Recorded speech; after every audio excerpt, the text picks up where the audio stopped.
बच्चों, कैसे सब बेटा। आज की वीडियो में हम बात करेंगे कंडक्टर और इंसुलेटर के बारे में, ठीक है ना। तो कंडक्टर क्या होता है सबसे पहले वो देखेंगे, फिर इंसुलेटर देखेंगे, उसके बाद हम चलेंगे अपने नेक्स्ट टॉपिक इलेक्ट्रिक करंट पे, ठीक है। तो देखिए कंडक्टर की जब हम बात कर रहे थे, आप सबने पढ़ा भी है और जानते भी हो अच्छे से कि कंडक्टर क्या होता है। The substance which can conduct electricity, which can conduct electricity. अगर हम एग्जाम्पल की बात करते हैं तो जितने मेटल होते हैं, सिल्वर, गोल्ड, कॉपर, वो सब किस में आते हैं, इसके एग्जाम्पल में आते हैं। यानी कि all are the conductors, all metals are the conductors, right. Now we are talking about insulator क्या होता है।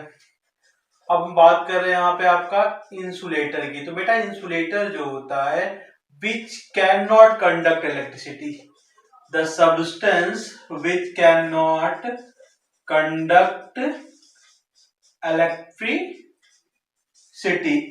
एक ऐसा सब्सटेंस जो इलेक्ट्रिसिटी को कंडक्ट नहीं करता है, क्या कहलाता है आपका, इंसुलेटर कहलाता है, राइट।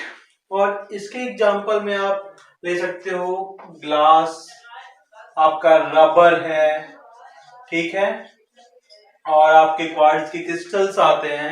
ये कई सारी चीजें होती हैं, यानी कि वुड भी आता है उसमें से, बट कैसा होना चाहिए, ड्राई होना चाहिए। वेट होगा तो वो इलेक्ट्रिसिटी को कंडक्ट कर सकेगा, क्योंकि उसमें इलेक्ट्रोलाइट की प्रॉपर्टी आ जाती है।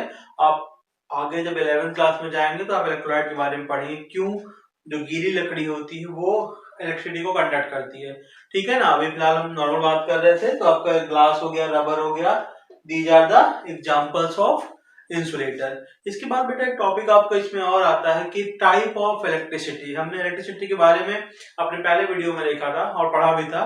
तो इलेक्ट्रिसिटी की जब हम बात करते हैं बेटा, तो इलेक्ट्रिसिटी जो है बेसिकली दो टाइप की होती है। अगर हम बात करें इसकी टाइप ऑफ इलेक्ट्रिसिटी,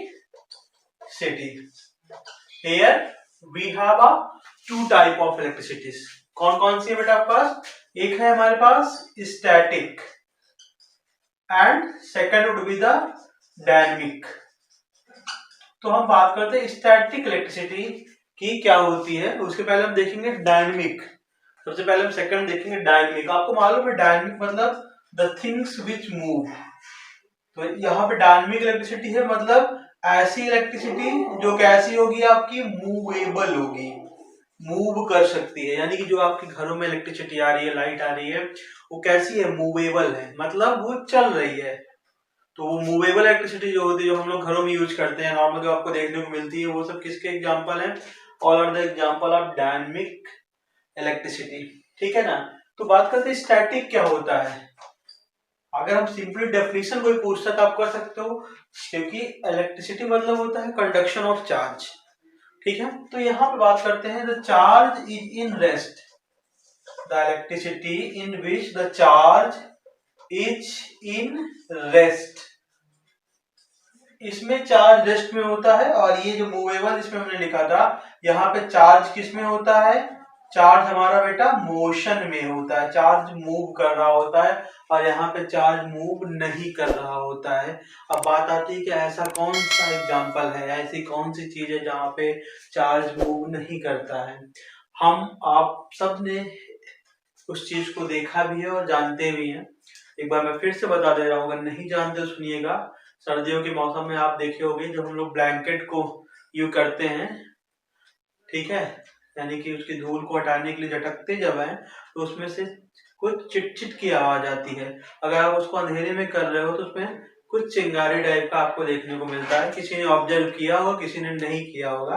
एक तो ये एग्जांपल है, क्योंकि वो बॉडी जो होती है वो रब होते होते, यानी ब्लैंकेट का जो कपड़ा है, क्लॉथ है, वो रब होते होते क्या हो चुका है, चार्ज हो चुका है, और उसमें चार्ज ऑलरेडी क्या हो चुका है, आपका स्टोर हो चुका है, ठीक है ना। जैसे ही उसको कुछ दूसरा सब्सटेंस मिलता है जो उसके अपोजिट होता है, वो चार्ज को मूव करना शुरू कर देता है, वही आपको वहां नजर आता है। या सबसे बढ़िया एग्जांपल जिसको आप घर पे भी ट्राई कर सकते हो, आप एक प्लास्टिक की चेयर लीजिए या फाइबर की चेयर लीजिए, उसके ऊपर बैठ जाइए, और पीछे से आपको क्या करना है, गीले किसी कपड़े से स्टोक करना है, ठीक है, 5 से बार आप स्ट्रोक करेंगे और आपका जो पैर होगा वो चेयर के ऊपर ही रहेगा, यानी आप पैर जमीन से टच नहीं करेंगे।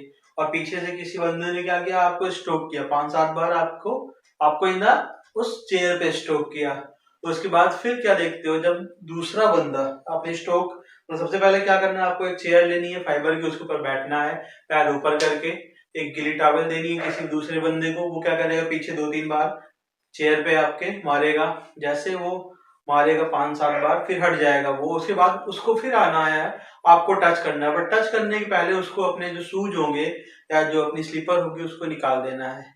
जब वो आपके नेल्स को, वैसे तो कैसी बॉडी पे कहीं भी टच करेगा तो करंट फील होगा हल्का सा, बट नेल्स पे सबसे ज्यादा फील होता है। तो आप नेल्स को टच करेंगे तो चिट से आवाज आएगी, तो आप उसको ट्राई कर सकते हैं और इससे कोई दिक्कत भी नहीं है, इतना करंट नहीं होता है। तो एक एग्जाम्पल है कि हमारी बॉडी में चार्ज हो क्या हो गया, स्टोर हो गया। या आप एक और एग्जाम्पल है बढ़िया था, आपके पास प्लास्टिक की स्केल होती है, उसको आप लीजिए और किसी वुलन क्लॉथ पे, कपड़े पे ऐसे ऐसे करके रब कर लीजिए इस तरह से, या बालों पे रब कर लीजिए। उसके बाद पीस ऑफ पेपर के पास उसको, कुछ टुकड़े कागज के रखिए, उसके पास ले जाएंगे तो वो उसको अट्रैक्ट करेगा।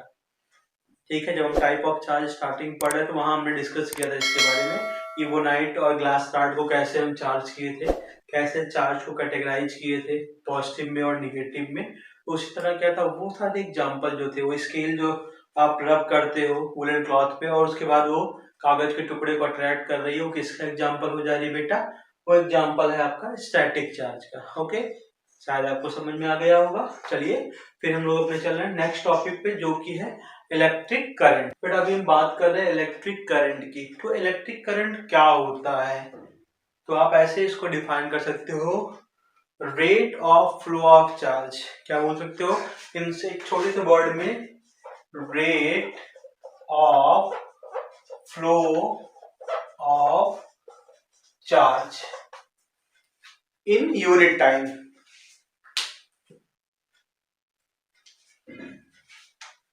या एक तो ये हो गया, या दूसरा तरीका आप इसको डिफाइन करने के लिए इसको ऐसे इस तरह से एक्सप्लेन कर सकते हैं कि the amount of charge flowing through a particular area, the amount of charge flowing through a particular